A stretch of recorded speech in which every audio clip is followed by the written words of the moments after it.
How many employees did you have? We had 7 employees. We're sitting on 73 staff today. 10x the growth. That's unbelievable. And that's within 2.5 years. The importance of small and medium enterprises in building economies cannot be overemphasized. One of the main challenges facing entrepreneurs right now is access to capital. We had huge problems with the so-called retail banks. And the reason was we didn't have enough collateral, or we were perceived too risky. Entrepreneurs are actually needing more funding to sustain this increased cost of business, and also forced to think through the value chain.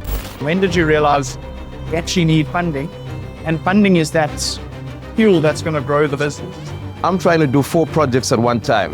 And I have enough balance sheet for 2 projects. What happens with the other 2 projects? I can't say to this department or that client, I can't take these projects. I've got the appointment letter, I've got the purchase order. We tried to scramble around, went back to the retail banks, the traditional way of trying to get access to funding. And we just couldn't get any happiness or joy. What I liked about SourceFin was the efficiency of the 24-48 hours that it takes to get the funding, because a lot of these projects are time sensitive. The fact that you can get money or funds within 24 to 48 hours then helps you plan better and be strategic. You guys made it seamless for us to actually have a funding partner that could mitigate that issue of the funding required to deploy, start a project, and then actually do the milestones till we get paid by the client. So what SourceFin has done is it's mitigated the risk of being brave enough to try and get more projects, right? To scale up in terms of the projects that we get, because we then have access to that funding. That is very important for an SMME trying to transition into a bigger business. We can basically sleep at night, as a business owner, knowing that we will get the funding as long as we get the opportunity to do it. With retail banks, all it is, it's an application, blah, blah, blah, 1, 2, 3, they don't have it. It's not ticked, throw it in the bin, your application. And that's what I liked about what SourceFin did. You understand the business first. And from understanding the business, you then say, okay, fine, let's make the glove to fit.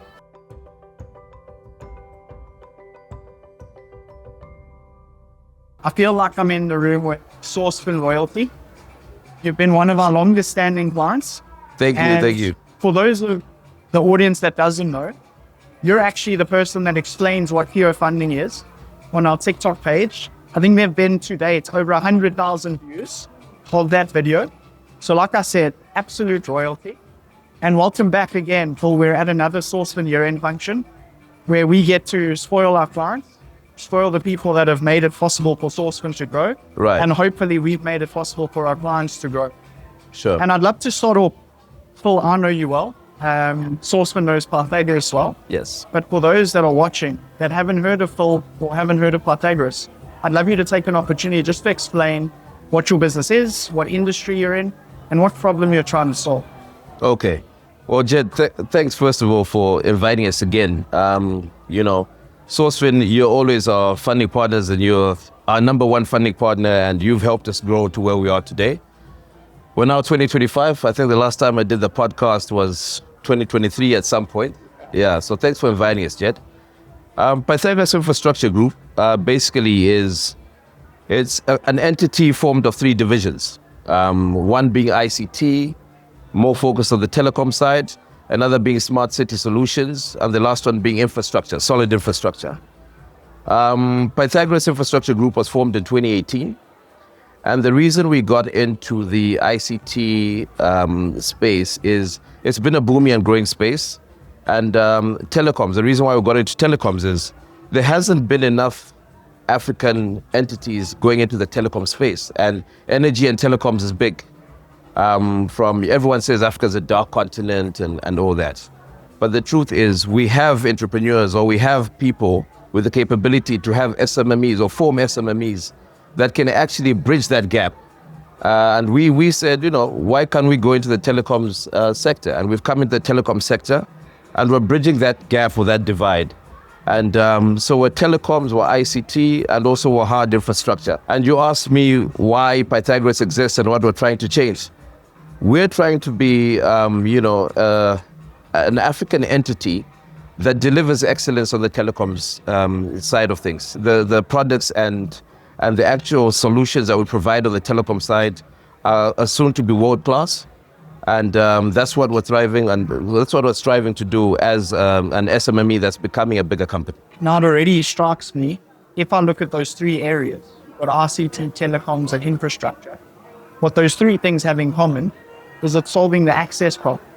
Of course. RCT, telecoms, access to communication, access to information, Yep. infrastructure, access to roads, access to buildings, access to things that people need in order to drive economic growth. Yep.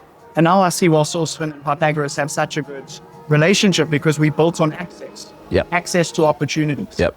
Is that a fair assessment of your business? Is that really the center of what you're trying to do? The truth is, and it's a number one problems that any SMME that's trying to become a larger entity or become a more conglomerate, the biggest issue is access to funding. Be it on when you get projects and you're trying to get funding for the material, for the labor, for whatever you need to then implement this project or deploy this project. We had huge problems with the so-called retail banks for a long time. And the reason was we didn't have enough collateral, or we were perceived too risky. And we didn't understand why we're perceived too risky, because we had everything. We had the skills, we had we did have physical assets and all that, but we were always just rejected at some point. And when we came to SourceFin, you guys made it seamless for us to actually have a funding partner that could mitigate that issue of the funding required to deploy, start the projects, and then actually do the milestones till we get paid by the client. So access to funding has always been an issue, and it's still an issue because we have a lot of strategic partners, we have a lot of friends with businesses, and they can't get funding. So SourceFin has come through, and you've become, the saving grace for Pythagoras, especially for the start when we're starting up. So we're very thankful to SourceFin for being that access to funding that we needed, that bridge. Look, it takes two to partner. Yeah. So, we are giving you access to funding, and what you do with that funding is up to you and Pythagoras. So what's amazing is you've taken that opportunity and you've grown. Yeah. I'd love you to take us to the point of need. Yeah. When you realize we're growing quickly, we might have salaries to pay, suppliers to pay, you're struggling to get terms, maybe you started approaching banks. What was that realization? When did you realize we actually need funding? And funding is that fuel that's going to grow the business. Right. Take me through that moment. Look, I think any small business transitioning, I think there's certain projects you can sort of handle, whether it's from a personal basis from the CEO or what the company has, to sort of deploy the project from its balance sheet or its cash reserves. But what happens is when you start growing a company is you start getting different projects, and there's always this balance of trying to grow your economies of scale and trying to meet demand. But at the same time, you can't do that without a strong balance sheet. And then what happens then is I'm trying to do 4 projects at one time. And, I have enough balance sheet for 2 projects. What happens with the other 2 projects? I can't say to this department or that client, I can't take these projects. I've got the appointment letter, I've got the purchase order. So what then happened is we tried to scramble around, went back to the retail banks, the traditional way of trying to get funding or trying to get access to funding. And we just couldn't get any happiness or joy, right? So when SourceFin came in, what I liked about SourceFin was the efficiency from the time you apply for funding, be it from the purchase order side or appointment letter side, or from the invoice discounting side. The efficiency of the 24, 48 hours that it takes to get the funding. Because a lot of these projects are time sensitive in the infrastructure space, be it ICT or the actual solid infrastructure. The fact that you can get money or funds within 24 to 48 hours then helps you plan better and be strategic. Josh, CEO of SourceFin, was talking about how initially, the traditional banks take about 2 weeks to come back to you and say, we have to go through credit, we have to go through this risk committee. And if it takes 2 weeks to get money back, what's the point? Because it's so time sensitive. So I think the biggest thing with SourceFin is, or has been, the efficiency to get funding to us, and then we can then deploy the projects quicker. So as we've been growing our economies of scale, we've then been able to furnish or equip ourselves with deploying more projects at scale within time. And that's helped us a lot, the efficiency of getting money on time. Yeah, and I suppose Sourcefin fulfills quite a big gap. We called an alternative funder. Yep. Like you said, traditional funders are a little bit more backward looking. They're going to look at Philip, they're going to look at Pythagoras, and they're going to say, if we give Philip money, has he proven in the past that he'll be able to pay us back? And if he can't pay us back, does he have the necessary collateral that he can liquidate to pay us back? Where Sourcefin's taken the approach of open-minded, future-forward funding, where we look at not Philip's past. Of course, we need to consider Philip's past, but we put more emphasis on the opportunity that you've got. Like you said, you've got projects. If Philip is able to deliver on that project, what is the value that's going to be unlocked? And if that value is unlocked, is Sourcefin going to be paid back? And that's how we base our business model. And you're right, it does open the door for a lot more SMMEs. Who typically couldn't find funding because they were perceived as too risky. Maybe they didn't have a track record. All of a sudden, they've got that access, which is a game changer. Like you've seen, Pythagoras had 4 projects, but only fund 2. What's that? By having the funding and being able to complete and deliver those additional 2, how has it fundamentally changed your business? What has the growth been like? And thanks for asking that, Jet. The truth is, a lot of businesses in the SMME space, right? And I'll talk about locally in South Africa. A lot of businesses fail to make the jump to the next stage, typically because they're scared of growth in terms of, can I take more projects on without the funding, right? So it's a chicken and egg. How do you then go to the next stage without the funding?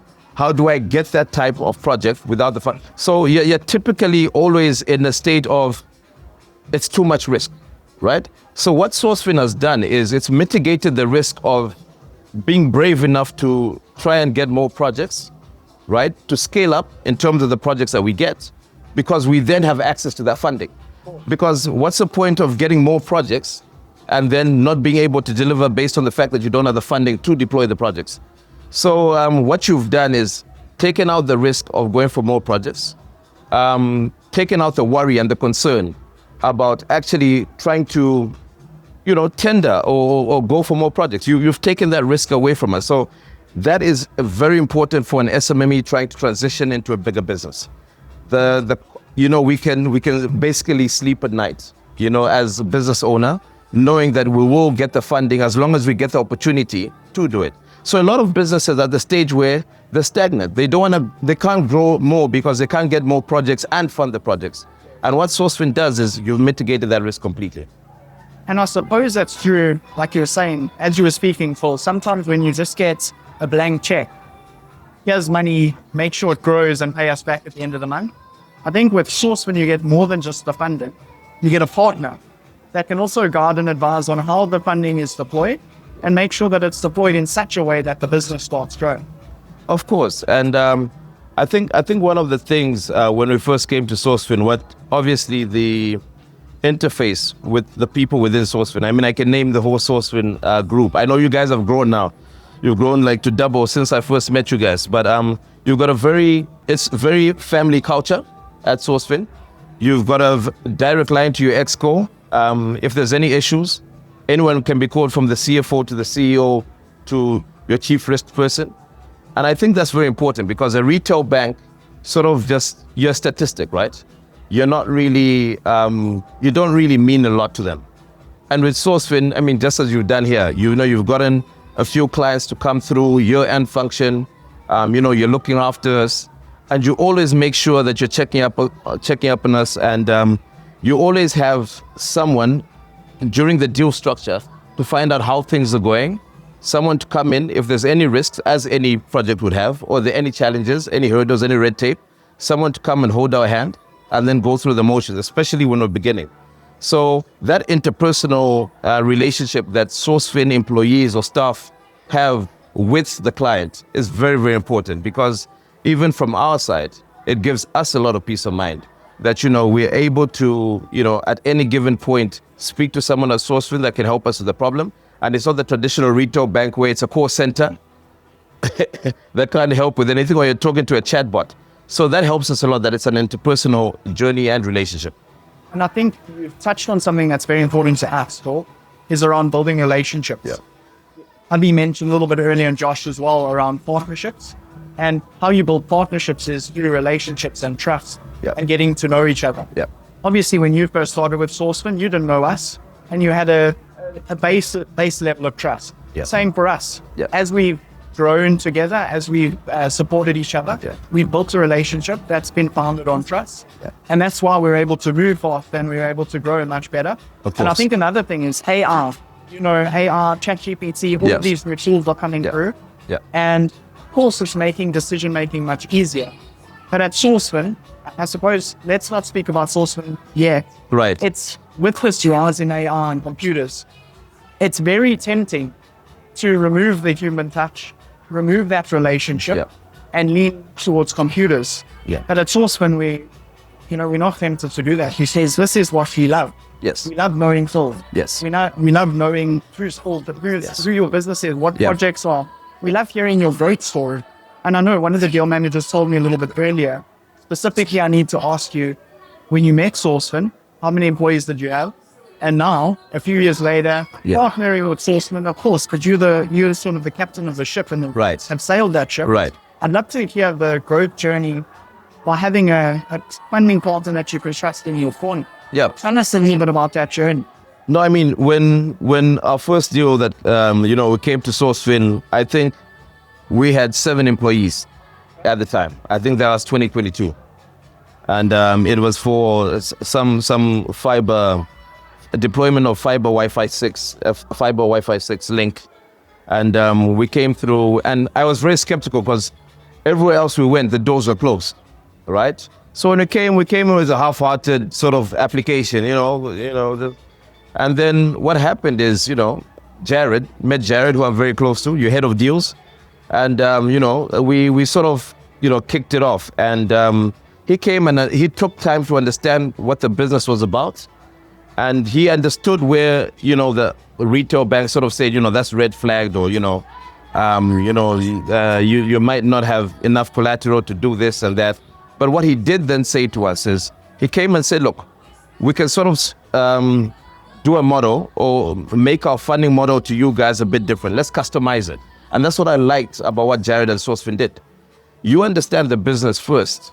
And from understanding the business, you then say, okay, fine, let's make the glove to fit. With retail banks, all it is, it's an application, blah, blah, blah, 1, 2, 3, they don't have it. It's not ticked, throw it in the bin, your application.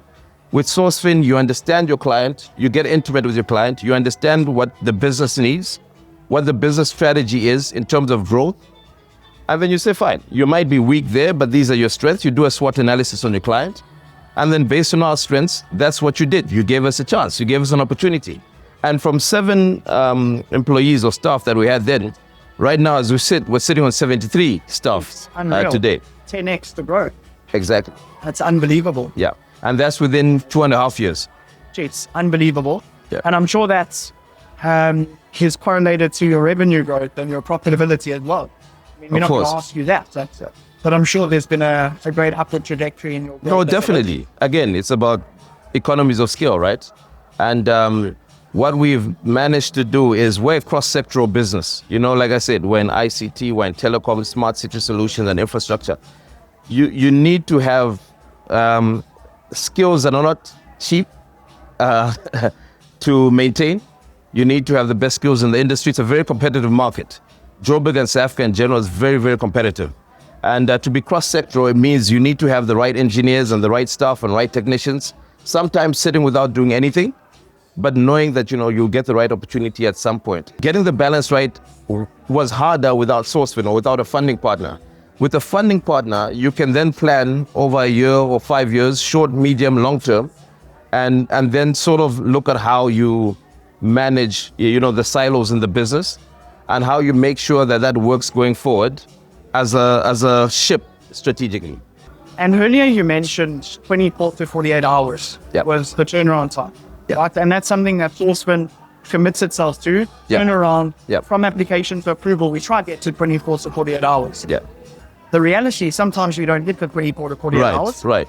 But also sometimes we can't approve a deal. Sometimes an SMME comes to us for funding and unfortunately we can't fund that deal for whatever reason. Yeah. I would love for you, in your experience with Sourcefin, what are some of the lessons you've learned that by collaborating with Sourcefin, Yeah. how can you help us hit the 24 to 48 hours? Right. That would be question one. Yeah. And then question two is, how do you as a business make yourself more fundable? Yeah. Right. Sometimes it's perceived that the onus is on the funder Yeah. to make it possible to be funded.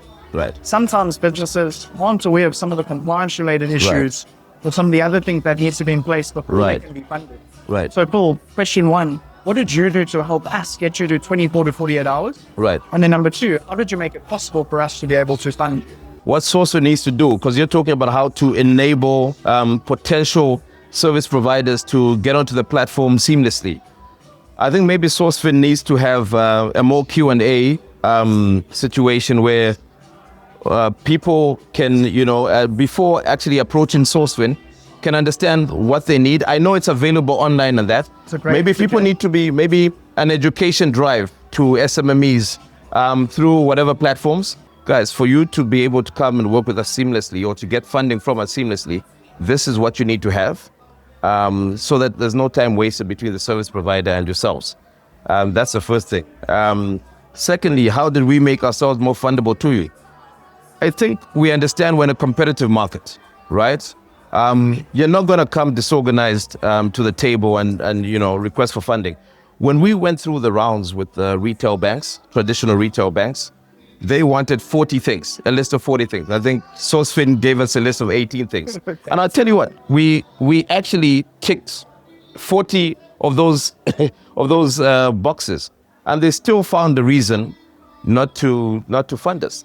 So by the time we came to Sourcefin, it was a much easier, less stringent route to getting funding. The 40 things are the retail bank ones. You can't use that for an SMME and, a listed company. You can't use the same approach. And that's why it needs to be customized to an SMME. People need to realize an SMME might have 2 years financial audits, or, they don't have the 5 years traditionally that a retail bank wants. People need to understand that, sometimes an SMME has, different directors and, that not every director needs to have all the assets and things like that. But I think what it is Sourcefin, you made it simpler by focusing on the criteria that makes sense. And you never went the textbook approach of, these are the 40 items that you require. And if you don't meet one of those boxes, I think for us, we never met 2 of the 40 boxes that needed to be ticked for some reason. And you made it simpler for us. But what we did is we researched and said, look, after coming out from the retail banks and needing those 40 ticks, when you gave us your list, we did our own diligence within house. We did our own KYC and made sure by the time we came to the table that we were ready to get funding from you guys without you guys going through a stringent process yourselves to vet us. And like you were saying, people need to realize that SMMEs don't necessarily have squeaky clean records. They might have some judgment. They might have gone through tough times in COVID. Yeah. And like you said earlier about Jared getting to know you and getting to know your story, it's good to have context before we make the decision. Of course. So as much as a computer will help us make a decision, a computer can't take away that relationship element of us asking and getting to know you. Yeah. Paul, you've been a treasure trove of information. I want to ask 2 more things. No problem. The first is, in South Africa, we throw the word around backbone a lot. Yeah. Backbone of the economy. SMMEs are referred to as the engines of economic growth. They are said to deliver most of employment comes out of SMMEs, and a huge portion of GDP comes from SMMEs. Now, I'd love to hear your perception or what you understand by the word backbone and how it applies, your frame of reference as Pythagoras. How are you a backbone of the economy? Right. And how do you think SMMEs could be serviced better in the South African environment to drive economic growth? In 2022, we had 7 employees, and we're now, like you said, tenfold, 73, right? So you think about it in not a macro, but a micro context.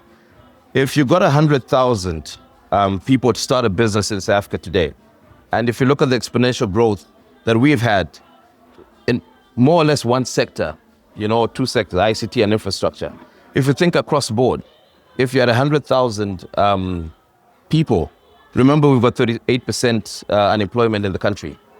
if you think about it generally, and if you had 100,000 people that went into different sectors and started an SMME, right? You'd start with 1, 2, maybe not grow to 73 people, maybe grow to 10, maybe grow to 15, let's say average of 30 people. You would significantly have a situation where you have less unemployment. But guess what? A lot of, and it's been proven, surveys have been done.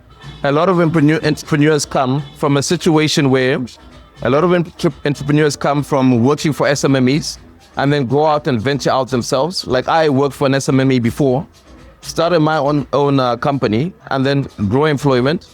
And then so if you have that ripple effect, which is positive, obviously your unemployment will come down.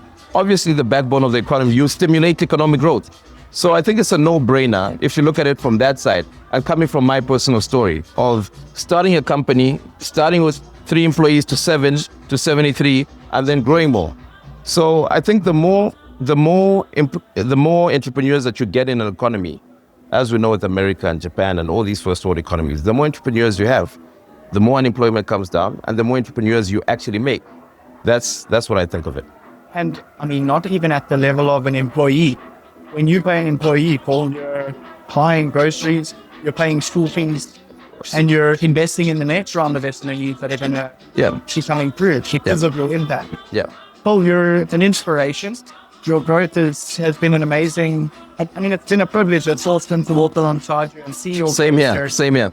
And we've partnered for growth, and we're realizing that promise of growth. There are going to be SMMEs out there. The stats is a lot of SMMEs don't get to the first 1,000 days. They struggle to make it to the first year, and the third year is an absolute achievement. You're in a position where you've grown, you've proven that success is possible, and obviously there have been lessons you've learned along the way. The challenge is, if you were to part with one of those lessons for an SMME that is hoping to achieve what you have achieved, what would that one piece of advice be? The piece of advice that would have helped Paul accelerate growth even faster than you have. You know, and I go back to when I first started business. You need to have conviction. Conviction is really important because you need that self-validation, you need your self-assurance, you need your self-confidence, but you need to believe in what you're doing. Regardless of whether you're starting a catering company or a civil engineering company or an accounting company, you need to believe in the skills that you have and the value add that you have, not only to the smaller community, but to the wider economy. And also how you empower by starting a company, how you empower others by employing them. So I think conviction is the number one thing that's not talked about enough. If you have enough self-belief in yourself, I know everyone else talks about, other kinds of cliches. For me, it's about conviction. Believe in yourself, believe in your story, believe in your narrative, believe in your capability and capacity, and you're going to make a change. That's what I believe in. Trust yourself, back yourself. Yep. Don't get into your head. Yep. The boundaries you create are manufactured by yourself. Thank you. And there's always a way around. Yep. Well, it's been a pleasure. Thank you so much. Until next year. Cheers, Jed. I'll be probably 150 employees next year. I hope so.